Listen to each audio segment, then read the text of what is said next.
inciviques qui se sont introduits dans notre enceinte, donc précisément au bureau de l'ANER, là où ils ont ils ont abandonné un sac, et dans le sac, il y avait une bombe artisanale.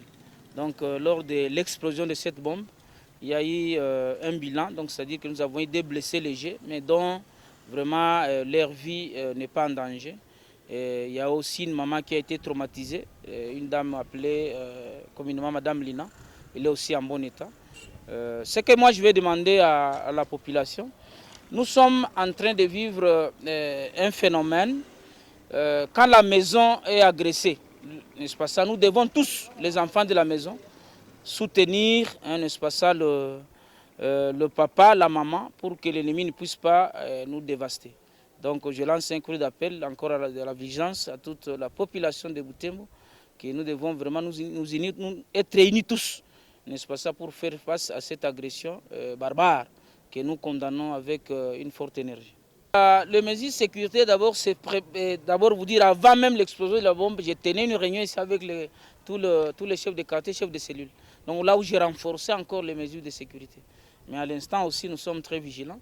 Donc nous avons vraiment demandé aux agents d'être en alerte maximale pour faire face. D'ailleurs, le commandant de la police était sur place ici, il a renforcé les mesures.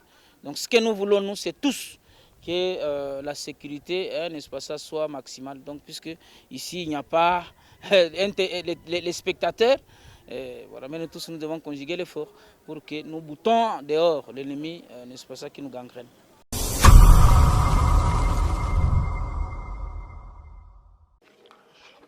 Qu'à la suite de la bombe artisanale qui a explosé au bureau municipal de la commune de Bulengera, laquelle a été déposée par une personne inconnue.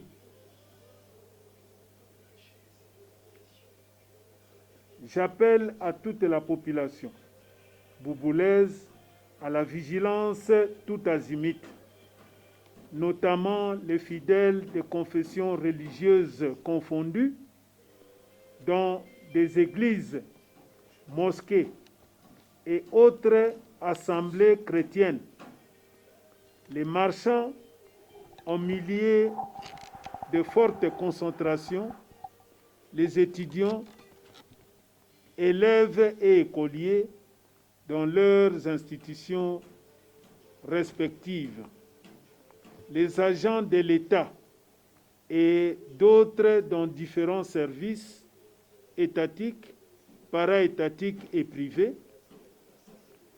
les parkings publics et privés et tout autre endroit fréquenté afin d'éviter d'être surpris par des personnes malveillantes, de ne permettre aucun sac d'être admis après fouille systématique par des personnes commises à cette fin pour parer à toute éventualité fâcheuse. Vous n'êtes sans ignorer que depuis l'attaque récemment contre la MONUSCO, vous avez constaté qu'il y a une certaine recrudescence dans la ville de Butembo. Une certaine recrudescence. Et de deux, l'attaque de la prison Kakwangura a occasionné aussi beaucoup de cas d'insécurité dans la ville de Butembo. C'est ce qui montre que réellement nous sommes infiltrés. Ça, il faut qu'on se le dise. Nous sommes réellement infiltrés. C'est ainsi que les services d'ordre se coupent en 1000 morceaux pour parer à toute éventualité. Mais est-il que, de part et d'autre, on ne cesse de mettre la main sur certaines personnes malveillantes, entre autres ceux qui s'étaient évadés de la prison, et ainsi que ces fléaux-là ne nous laissent jamais tranquilles. C'est pourquoi nous sommes en train d'appeler à la vigilance de tout un chacun, de pouvoir dénoncer tout intrus, toute personne malveillante, toute personne éprise de mauvaise foi vis-à-vis de leurs frères. C'est ainsi que, même à vous les journalistes, je continue à insister, à vous demander d'être vigilants et d'informer aux services pour que ces services puissent intervenir à temps. Et voilà la cause de la criminalité qui connaît une certaine recrudescence dans la ville de Butembo.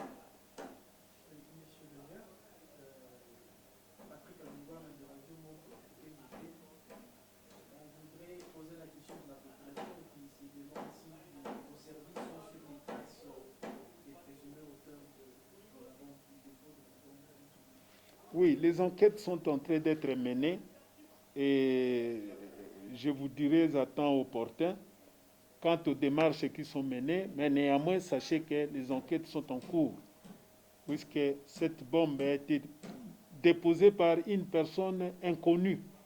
Mais néanmoins, les enquêtes sont en cours. Oui, si nous avons parlé d'un contrôle, même un contrôle à l'interne doit être fait.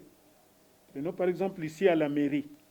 Des instructions ont été données à tous les services pour pouvoir veiller à ce que les sacs n'entrent pas à la mairie sans pour autant que ces sacs ne soient fouillés à l'entrée. Ça, c'est de 1.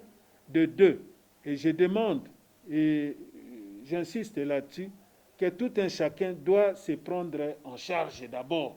Vous qui venez, si vous n'avez pas été contrôlé, en tout cas, je ne saurais vous admettre même chez moi au bureau. Puisque quand vous êtes entré, moi aussi j'ai veillé à voir si vous n'avez pas un petit sac pour que je puisse moi aussi me prévenir de toute éventualité.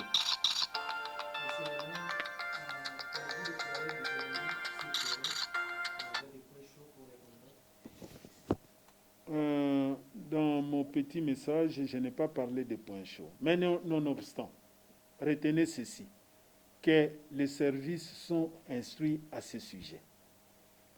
Vous connaissez ce qu'on appelle les checkpoints.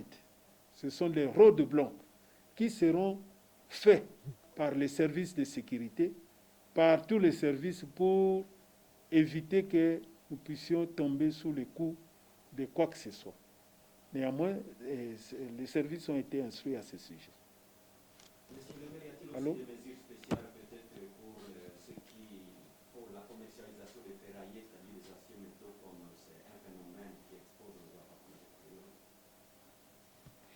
Oui, vous avez entendu dans le communiqué que j'ai fait appel à tout le monde. Là où il y a de fortes concentrations de personnes, qu'on soit vigilant. Puisque la sécurité est l'affaire de tout le monde.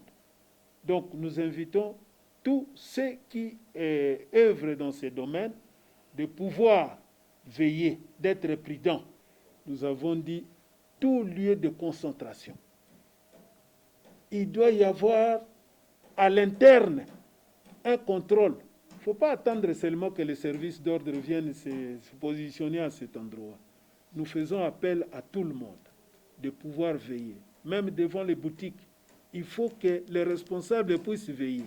Vous ne savez pas qui vient auprès de vous, qui vient acheter quoi que ce soit.